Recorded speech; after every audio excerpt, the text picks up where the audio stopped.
అండి. అందరూ బాగున్నారా? అందరూ బాగుండాలి, అందులో మనం ఉండాలి. మనం చేసే ప్రతి పని పేదోడి కోసం మీ అందరికీ తెలుసండి. అలాగే గణపతి నవరాత్రులు సమాప్తి అయిపోయినాయండి. ప్రతి ఒక్కరు ఇంట్లో ఇప్పటి నుంచి ఇంకా పితృపక్షాలు నడుస్తున్నాయి. పెద్దవాళ్ళకి మనం పెడుతున్నాము.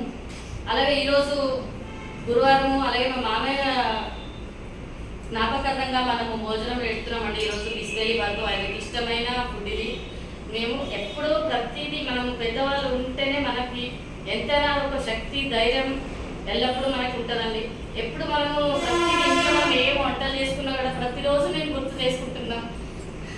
మాటలో చెప్పలేము ఆ అనుబంధం. అయితే ఈరోజు పూజ ఫోటో పెట్టి పూజ చేయడము అట్లా చేస్తే నాకు ఎంతో బాధగా అనిపించింది.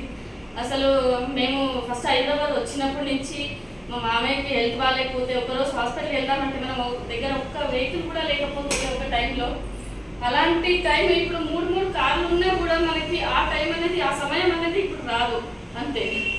అందుకే నాకు చాలా బాధాకరంగా అనిపిస్తుందండి. పెద్దోళ్ళని మనం బాధగా చూసుకోకుండా బాధ్యతగా చూసుకుందాము అనేది నేను అందరికీ చెప్తున్నానండి. ప్రతి ఒక్కరూ పెద్దవాళ్ళు పెట్టాలనుకున్న వాళ్ళ పేరు ప్రతి ఒక్కరిని మా సంస్థ ద్వారా పెడదాము.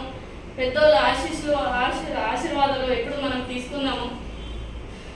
మన మామయ్య పేరు మీదనే ఈరోజు మా సంస్థ నడిపిస్తున్నానండి. ఈ బాధ్యత నాకు వహించాలని నేను గర్వపడుతున్నాను. నేను thank you so much friends. మీరు కూడా మీ పెద్దవాళ్ళని గౌరవించండి. పెద్దవాళ్ళని బాధగా చూసుకోకుండా మన బాధ్యత వాళ్ళని చూసుకోవడం అని తెలియజేస్తున్నాను. Thank you so much.